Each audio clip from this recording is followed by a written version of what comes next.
Maafkan hamba Raja. Biji-biji bunga yang Raja kasih, semuanya mati. Satu pun tidak kadang tumbuh. Lihatlah, hamba tidak memiliki bunga. Perlu kalian ketahui, aku mencari calon pangeran untuk menggantikanku sebagai raja. Karena umurku sudah tidak muda lagi. Lagi pula putriku masih sakit-sakitan.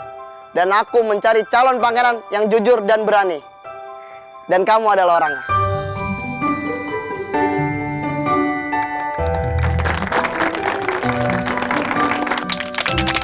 Kok dia jadi pangeran, Raja? Kan bibit bunganya tidak tumbuh. Kalian telah membohongiku dengan bunga-bunga itu. Perlu kalian ketahui, biji yang aku berikan adalah biji yang sudah kurebus. Jadi tidak akan mungkin tumbuh. Terima kasih, Raja. Kamu aku